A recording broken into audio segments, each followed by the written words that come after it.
ተረተራስ ናገሪኝ አይ ምንም እንቅልፍ ቢያለኝ ጉልበትሽ ይኖርሽ ነው አይደል? ራበሽ እንዳይባል እየበለሽ ነው የምትኖር። እኔ እኮ ባንቺ የተነሳ አንድ ቀን እንኳን እንቅልፍ ወስዶኝ ይቆራል። ምን አርግ ነው የምትይ? እሺ ይቅርታ ሴትነት ያሳዝንም ደሞ ማን ይናል? ናብርኬ ተነስና አብረንተኛ ተነስና አርኪታ ስሚ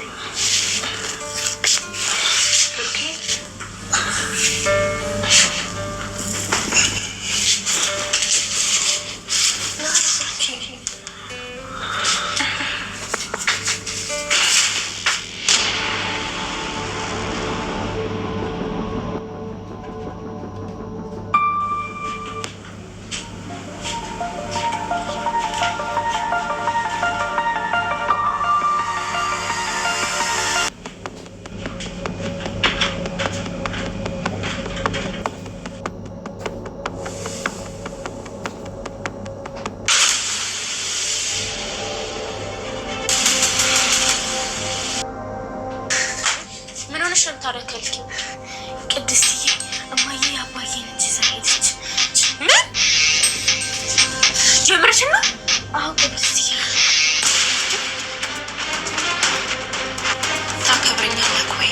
አዎ አከብርሻለሁ።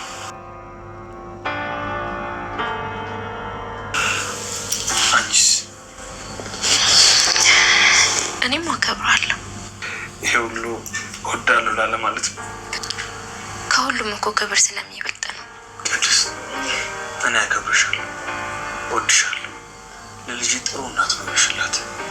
በሰማንያ ያገባኋት ሚስቴ ገደሉ ስትጨምረኝ ማህሌት ዛሬ በሚገርም ሁኔታ ስለቷ ሰምሮላታል። ከብዙ ልፋትና እንግልት በኋላ እንግዲህ ዛሬ ወይዘሮ ማህሌት ስለቷ ሰምሯል፣ ስለቷ ተሰምቷል። ቤተሰቦቻችን እንግዲህ ብሩክን በእጇ አስገብታለች። ከቤት አልወጣም ብላ ግግምናዋ እንግዲህ ዛሬ የተሳካላት ይመስላል። ቤተሰቡ ዛሬ ውጤቷን ከፍሏታል ማለት እንችላለን። ከብዙ ጊዜ እንግዲህ ገግማ አልሄድም ከዚህ እንግዲህ አልወጣም ብላ ያው ቤት ውስጥ እንግዲህ ዋላደር ካለች ቀናቶች ብቻ ሳይሆን ሳምንታት እንዲሁም ወራት እየተቆጠሩ ነው የሚገኙት። እንግዲህ ከቤት ውጪ ብትባልም አልወጣም ብላ በመጀመሪያ እርቦኛል በሚል ሰበብ በሩን አልፋ ወደ ቤት ከገባች በኋላ ዛሬ እግሯን ዘርግታ አልጋቸውን አስለቅቃ የምፈልገውን ነገር እየበላች እንደፈለገች እየተንቀሳቀች እንግዲህ ኃላፊነቱ ተሰጥቷት እንደፈለገች ነው ያለችው ማለት ነው። ያው እነሱም በርግጥ እንደመጠቀሚያ ለማድረግ እየሞከሩ ነው፣ ግን ደግሞ እሷም ደግሞ ስኬቷን እየተገናጸፈች ይገኛል። ዛሬ እንግዲህ በብዙ ጊዜ በኋላ ስትመኘው ስትናፍቀው ስትጸጸትበት ወይም ደግሞ በቃ አላማ ያድርጋ ስትለፋበት የነበረው የብሩክን ገላ ነበረ ማለት ነው። ዛሬ እንግዲህ ሴትነቷን ተጠቅማ ብሩክን ያንበረከከችው ይመስላል። ቤተሰቦቻችን ያው እንግዲህ ግን ከጎን ምሳሌ ስላየች ምናልባት ነገሩ ሊከሽፍባቸው ይችላል የሚል ሐሳብ አለን እንጂ ከዛ በተረፈ ግን እንግዲህ ዛሬ ብሩክን በእጁ አስገብተዋለች ማህሌት ማለት ነው። እጁን ይዛ እንግዲህ ስባ አስገብተዋለች ማለት ነው። እንግዲህ ያንን ሲጠላ ሲጠየፋት የነበረው ያንን ሁሉ መከራውን ስታበላው የነበረችውን ማህሌት ዛሬ ማህሌት በእጇ አስገብተዋለች ማለት ነው። ቤተሰቦቼ በጣም ነው የገረመኝ እውነት ለመናገር። እንግዲህ ያው ብሩክ እንዳያችሁት በቅርብ ለራሱ ቅድስቴን ተወደኛለህ፣ ታፈቅረኛለህ፣ ለወደፊት ልጆች እናት አድርገህ ለማኖር እኔን ፈቃደኛ ነህ፣ ሐሳብ አለ ሆይ ብላ ጠይቀው ነበር እንዳያችሁት። አዎ እወድሻለሁ፣ አከብርሻለሁ፣ ደግሞ አንቺን እንደዚህ በዝም ብሎ ሳይሆን በክብር በስነ ስርዓት ነው የማገባሽ። ስለዚህ ካንቺ ውጪ ከእንግዲህ በኋላ በኔ ህይወት ሌላ ሴት ማንንም አይመጣም። ማህሌትን ጭራሽ እንዳታስቢው፣ የማህሌት በፍጹም የማይሆን ነገር ነው። አንቺና አንቺ ብቻ ነሽ የህይወቴ አጋር፣ የልጆቼ እናት፣ የወደፊት ሚስቴ እያለ እንግዲህ ሲጀነጅናት ነበረ ማለት ነው። በዛም እንግዲህ ቅድስቴም እሺ ብላ ደስ ብሏት እንግዲህ ጥያቄዋን ስለተቀበላት ተረጋግታ ነው ያለችው የነበረው። ግን በሚገርም ሁኔታ ዛሬ አቶ ብሩክ በሚገርማችሁ ሁኔታ ሄዶ ማህሌት እየመታ ይቅርታ ምናምን እንዴት ነው ናፍቀኸኛል እኮ ገላ ያልናፈቀህም ወይ? በጣም እኮ የፍቅር ጊዜዎች ጥሩ የፍቅር ጊዜዎችን አሳልፈን ነበረ፣ እንዴት ትረሳኛለህ? እኔ እኮ በጣም ነው የምወድህ፣ በጣም ነው ማከብርህ፣ ማፈቅርህ እያለች እንግዲህ እየተላላጠችበት ነው የሚገኘው ማለት ነው። በዛም እንግዲህ ብሩክ ታይኝ ብላትም አረግ እንደው በዛ በዝም ብላ እንግዲህ በፍቅር ማለት በሴትነቷ የገዛችው ይመስላል። ብሩክም እንግዲህ እጁን ይዛ ተነስ ስትለው ተነስቶ ወደ አልጋ ክሏሷ ተከትሏት ሄዷል ማለት ነው። ቤተሰቦቻችን በጣም ነው የገረመን። እውነት ለመናገር በጣም ነው የተናደድኩት እኔ ማለት ነው። ድራማ መሆኑን እስከምረሳው ድረስ እንዴ ብሩክ እንደዚህ ያደርጋል? ምክንያቱም ጋይስ አንደኛ ቅድስቴን ማለት በቃ ቅድስቴን የኔ ነሽ ብሎ ቃል ገብቶላትኝ በቃ የተወሰነ ጊዜ ስጭኝ ነገሮችን እስከማስተካከል ድረስ ማህሌት ከቤት ትወጣለች። ከዛ በኋላ አንቺ በክብርና በስርዓቱ ነው ማገባሽ በወግ በማድረግ በቃ ምናምን ብሎ ማለት ነው የሷን የማህሌትን ደካማ ጎን ማለት ያረገችውን የበደለችውን እያነሳ ቅድስቴ ደግሞ ያደረገችለትን ነገር እያነሳሳ እንግዲህ ቅድስቴን በእንትን ሲሞላት ነበረ።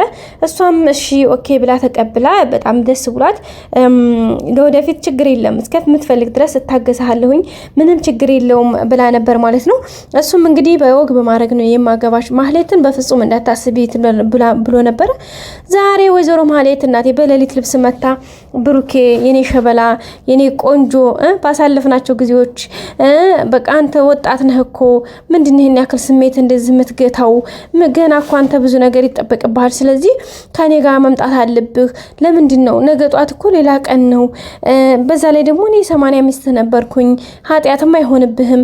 ማን ነው የምትፈራው? እዚህ ጋር ደግሞ ማንም ያየ ሰው የለም ምናምን ብላ እንግዲህ ስትጀነጅ ነው ብሩኬ እንግዲህ እጁን ይዛ ስትጎትተው ተከትሎ እንደ ጋሪ ፈረስ ተጎትቶ ገብቷል። ቤተሰቦቻችን እኔ እውነት ለመናገር በጣም ነው ያናደደኝ። እንዴት እንደዚህ ያደርጋል እንዴ? ማለት ምን ፈልጎ ነው? በፍጹም እንደዚህ መሆን የለበትም እኮ አይደል እንዴ ጋይስ? እንዴት እንደዚህ ያደርጋል እንዴ? በፍጹም እንደዚህ መሆን የለበትም። እና እንግዲህ እንደዛ እያለ ነው ቤተሰቦቻችን። ብቻ በጣም ከባድ ነው ቤተሰቦቼ። ሌላው እንግዲህ ቅድስቴ በጣም ነው የተናደደችው። ከመናደድ በላይ በጣም ውስጧን የተንጨረጨረው በቃ በጣም ማለት ነው በጣም ከምላችሁ በላይ በጣም ተናዳለች። በጣም የተናደደችው ቤተሰቦቼ በቃ ምን ብዬ ልንገራችሁ። እንግዲህ ምሳሌ ራሱ ሙድ እያያዘችባት ነበረ። ምን ሆነሽ ነው የተናደድሽው?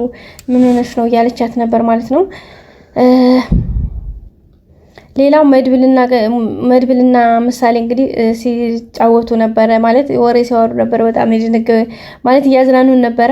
ምሳሌ ደግሞ እንግዲህ ማህሌትና ብሩክ ተያይዘው ሲገቡ በእርግጥ ቅድስት ናት እስኪ ሂጂ የሚሰሩትን እያቸው ብላ የላከቻትና እንግዲህ ተከታትለው ነበር የመጡትና በጣም ነበረ እንትን ያለችው ያየቻቸውና በጣም ደንግጣለች እውነት ለመናገር እሷ ራሱ። ከዛ ሄዳ እንግዲህ ለቅድስቴ ነግራታለች። ቅድስቴ እንግዲህ እየሮጠች ነው ሄደችው። በእርግጠኝነት ቅድስት ሂዳ እንግዲህ በሩን እንደምታንጓጓባቸው ከዛም እንትን እንደሚሉ ምንም አንጠራጠርም። ሌላው እንግዲህ ሞገስ ያጠበቀውን እያስወገደ ነው። በጣም ደስ የሚል ነገር ላይ ደርሷል። ምክንያቱም ያው ያንን ሪካርዱ ምናምን ለሚስትና ለልጆች አሰማለሁ ሲለው ጠበቃው እንደሚያስጎዳው ስላወቀ ትቶታል ማለት ነው።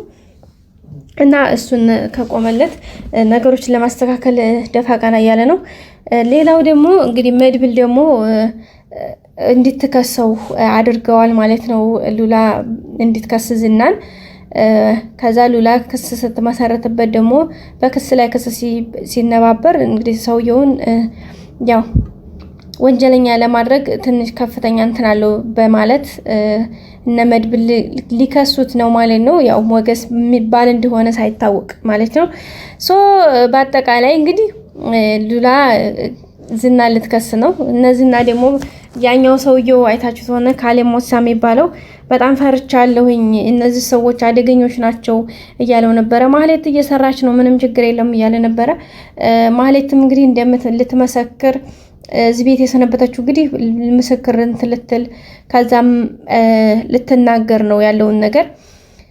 ያው እሷ ውሎ ከማደርም እንግዲህ ከብሩክ ጋር አብራ ማደር ላይም እየደረሰች ነው። እንግዲህ ስታካላት አይስታካላት የመጨረሻውን አናቅም፣ ግን አሁን ዝሮ እዚህ ጋር ደርሳለ ቤተሰቦቻችን። እና እንግዲህ እነዚህና ማለት እንግዲህ ከትንሽ ጊዜ በኋላ እንደሚታሰሩ ተስፋለን። እንግዲህ እነዚህና እነ ሞገስ እነ ብሩክም ያኔ በነፃነት የሚንቀሳቀሱበት ቀን ቅርብ ነው። በተለያቺ ትትና የምትባለዋ ልጅ እንግዲህ እሷን ኩላሊቷን ሸጡ ምናምን አይታችኋል። ጨርሰዋል አዘጋጃት እያለው ነበረ ሰው እነ ብሩክ እንደማን ብለው ከደረሱላት ያችም ልጅ የመውጣት ቻንስ አላት ማለት ነው። ቤተሰቦቻችን እንደሚደርሱላት ደግሞ ተስፋ እናደርጋለን። በእርግጠኝነት ማህሌትም አይሳካላትም። በቀጣይ በአዲስ ቪዲዮ እስከምንገናኝ ሰብስክራይብ አድርጉ። መልካም ጊዜ